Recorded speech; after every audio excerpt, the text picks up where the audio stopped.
It says preservation of our ancient heritage, that's there in the Constitution. And yet, there is a new school which has emerged, which is telling us, particularly the Hindus, that you are being intolerant and you are being exclusive instead of inclusive. This country fought 800 years Islamic terror. Although Shivaji had Muslims in his army, so did Guru Gobind Singh, but they came as individuals. It was essentially a war between Hinduism and Islam. And the Islamic rulers made it absolutely clear. But the fight we never gave up. Iran was captured by Islam. When Iran was Zoroastrian, the Islamic forces went to Iran. It was called Persia in those days, conquered it. In 15 years, they converted 100% of the population of Iran to Islam.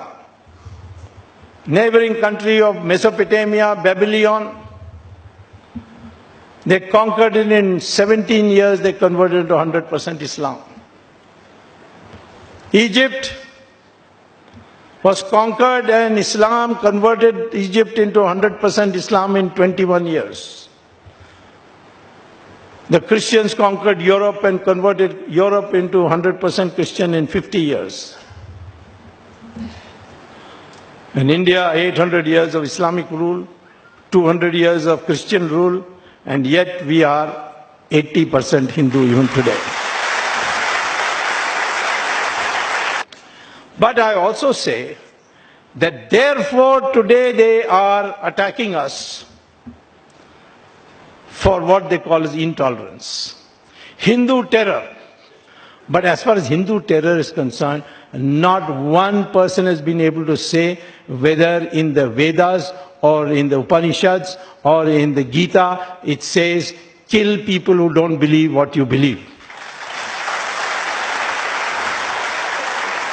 So how can you call it Hindu terror when they are not quoting from any Hindu scriptures?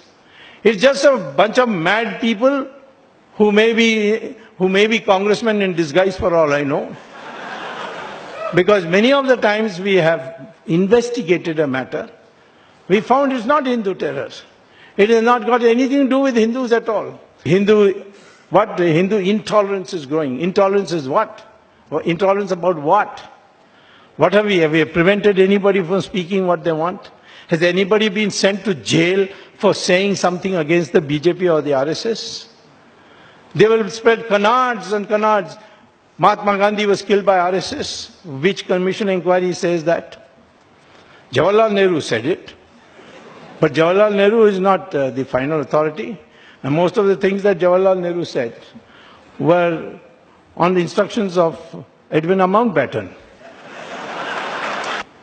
So therefore, today, don't feel put down by those who say intolerance, lack of inclusiveness. What lack of inclusiveness?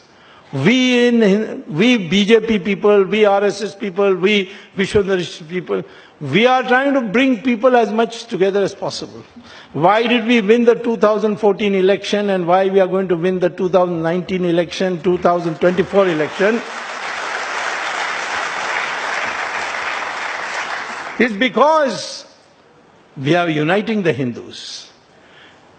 The Congress strategy from beginning was divide the Hindus on caste basis, language basis, regional basis, and unite the minorities. We decided the process of Hindutva, we will try to unite the Hindus. In that, we also found that there were sections of the minorities who are ready to come with us. Women of the Islamic community said, if you remove triple talaq, we'll vote for you. And Ram Janmabhoomi will be for Ram Temple.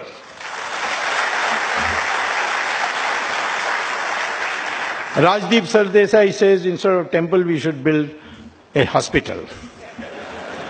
I'm not against building a hospital. across Saryu River for the benefit of Rajdeep. But it will be called a mental hospital, not a physical. What we need today is every Hindu says, I am Hindu first, then only I am Brahmin, Kshatriya. And those who can protect this heritage of Hindus will get preference over anything else. But this country must get back the glory of its old civilization, the united Hindu civilization in which others live as equal partners.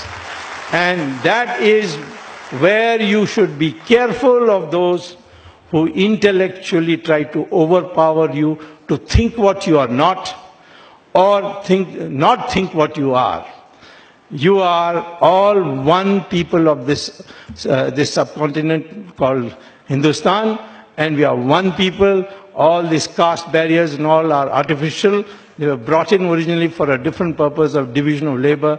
We are one India. That is the way to defeat intellectual terrorism. That is the right way of going about it. Right means we may be called right-wing or anything, but the focus is the cultural renaissance of India. That is the right response. Thank you very much.